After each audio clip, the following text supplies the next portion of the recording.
یہ پہلا وہ آدمی ہے جس نے ایک بھی روزہ نہیں رکھا، یہ پہلا وہ شخص ہے جس نے ایک بھی حج نہیں کیا، جس نے اسلام قبول کرنے کے بعد ڈائریکٹ میدان جہاد میں کود گیا اور شہید کر دیا گیا، یہ پہلا وہ شخص ہے جو آج اسلام لایا اور کلمہ پڑھنے کے بعد شہید ہو گیا، یہ پہلا وہ شخص ہے جس کو اللہ نے بغیر نماز پڑھے اور بغیر روزہ رکھے اس کو جنت میں داخل کر دیا۔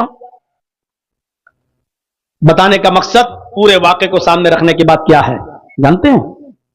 صرف اتنا کہ کلمہ پڑھ لیا جنت میں چلا۔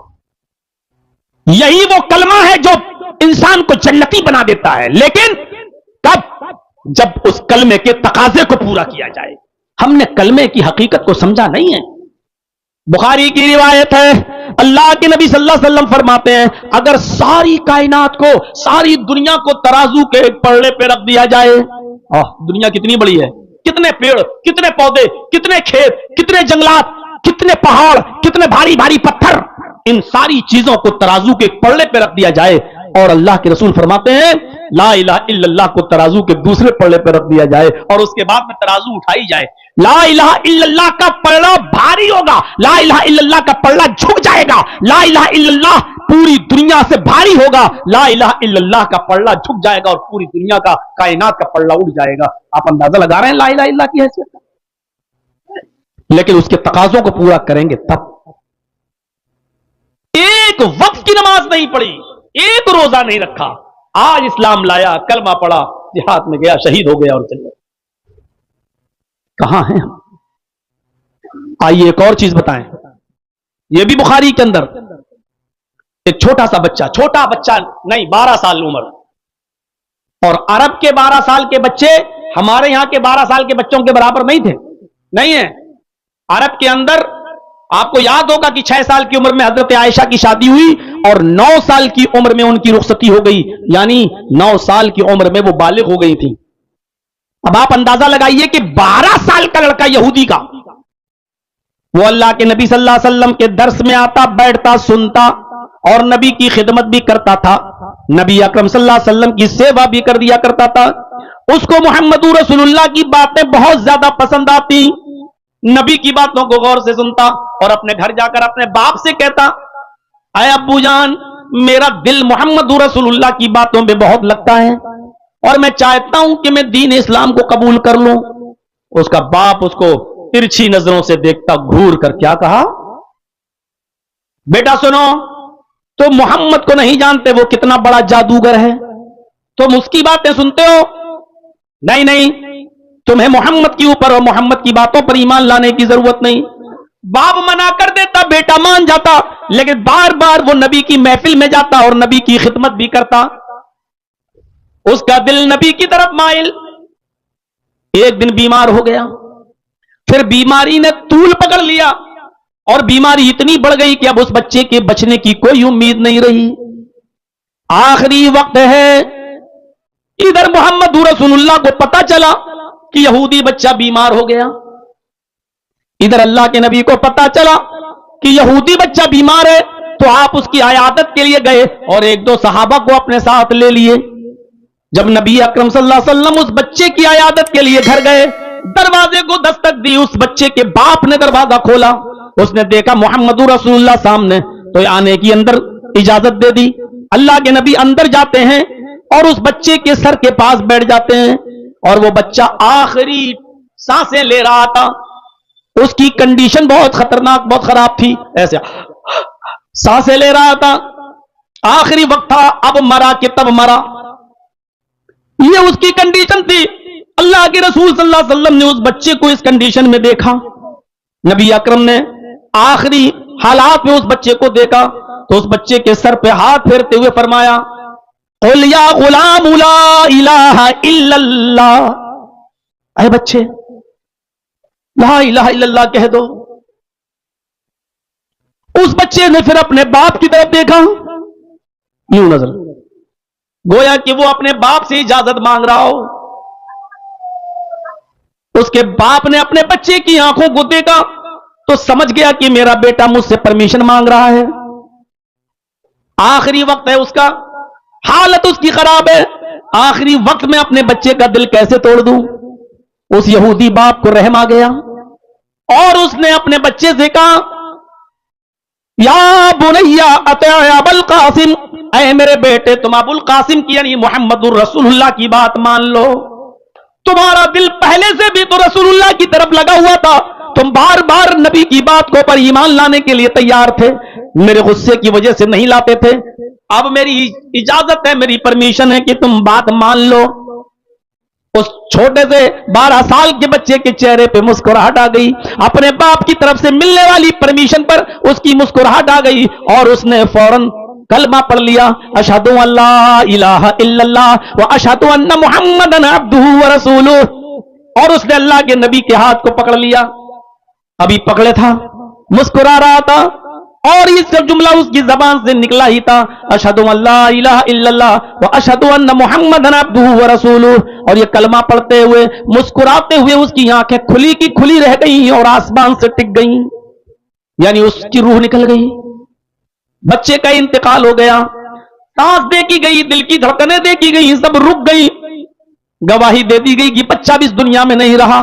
جب یقین ہو گیا کہ یہ بچہ مر گیا، تب اللہ کے نبی اس کے بستر سے اٹھتے ہیں اور کھڑے ہو کر کہتے ہیں الحمدللہ الذی انقذہ عن النار. تمام تعریفیں اس اللہ کے لیے جس نے اس بچے کو آخری وقت میں جہنم کی آگ سے بچا لیا. تمام تعریفیں اس اللہ کے لیے جس نے اس بچے کو آخری وقت میں جہنم میں جلنے سے بچا لیا. لا الہ الا اللہ. ایک وقت کی نماز نہیں پڑھی، ایک بھی روزہ نہیں رکھا. اور سن رہے ہو ہرنپور والوں، تصور کریے آج لا الہ الا اللہ کو ہم نے مذاق بنا کے رکھ لیا ہے. کوئی آدمی سنسان جگہ پر بیٹھ کر اللہ لا الہ الا اللہ لا الہ الا اللہ کا وظیفہ رٹ رہا ہے اور اپنی قوم کے محلے والوں اور گاؤں والوں کی روٹیوں کے ٹکڑوں پہ پل رہا ہے. مذاق بنا کے رکھ لیا لا الہ الا اللہ کا. یہ لا الہ الا اللہ کلمہ پڑھا، اس بچے کی روح نکل گئی. اور اللہ کے نبی کیا کہہ رہے ہیں؟ الحمدللہ الذی انقذہ عن النار. تمام تعریفیں اس اللہ کے لیے جس نے اس بچے کو جہنم کی آگ میں جلنے سے بچا لیا. 12 سال تک جو کرتا تھا آج کلمہ پڑھا اور پڑھتے ہی اس کا انتقال، اور اللہ کے نبی گواہی دے رہے ہیں کہ اللہ نے اس کو جہنم کی آگ سے بچا لیا. ہم نے لا الہ الا اللہ کی حیثیت کو سمجھا. ہاں، یہ وہ لوگ تھے جنہوں نے ایک بھی وقت کی نماز نہیں پڑھی، ایک بھی روزہ نہیں رکھا، ایک بھی حج نہیں کیا، اور جنت کے مستحق صرف لا الہ الا اللہ پڑھنے پر. اب آؤ ایک واقعہ میں آپ کو وہ بھی سنا دوں. پوری زندگی نبی کی خدمت کی، پوری زندگی نبی کا ساتھ دیا، پوری زندگی نبی کو بچا کر رکھا دشمنوں سے، لیکن آخری وقت بھی اس کی زبان سے کلمہ جب نہیں نکلا اور بغیر کلمہ پڑے ہوئے وہ شخص جب مر گیا تو جہنم میں چلا گیا. اور اس نے خدمت کس کی؟ نبی کی. آپ کو یاد ہے نا؟ اور نہ معلوم ہو تو سنیے، اللہ کے نبی صلی اللہ علیہ وسلم جب پیدا ہوئے تو باپ نہیں. نبی اکرم صلی اللہ علیہ وسلم جب اپنی ماں کے پیٹ سے باہر آئے تو باپ کو نہیں دیکھا. 6 سال کے ہوئے ان کی ماں ان کو اپنے میکے لے کر گئی، یعنی ننیال مدینے. اور جب مدینے سے لوٹ کر واپس آ رہی تھی، جس کا پرانا نام یثرب تھا. اے بچوں بیٹھ جاؤ یا جاؤ یہاں سے. جب وہاں سے لوٹ کے واپس آ رہی تھی اور محمد رسول اللہ محمد ابن عبداللہ کی عمر 6 سال کی تھی، تو اس وقت ان کی ماں اپنے شوہر کی قبر دیکھنے کے لیے گئیں. تو اپنے بچے کو بھی یعنی محمد کو بھی ساتھ لے گئیں کہ چلو بیٹے کو اس کے باپ کی قبر دکھا دیں. مقام ابوا میں پہنچی، اپنے شوہر کی قبر کو دیکھا تو ان کو شوہر کی جدائی برداشت نہیں ہوئی اور شوہر کی یادوں میں تڑپنے لگی، اور اتنا تڑپی، اتنا آنسو بہے کہ زمین پر گر گئی، اور گرتے ہی محمد رسول اللہ کی ماں کا انتقال ہو گیا.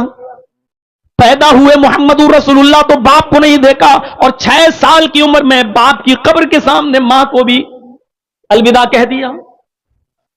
6 سال کی عمر میں نبی اکرم کی ماں آمینہ بھی چھوڑ کے چلی گئی. دادا عبد المطلب نے پالا، لیکن جب اللہ کے نبی کی عمر 8 سال کی ہوئی تو عبد المطلب کا بھی انتقال ہو گیا. 8 سال سے لے کر برابر اور مستقل حضرت خدیجہ کی شادی ہونے تک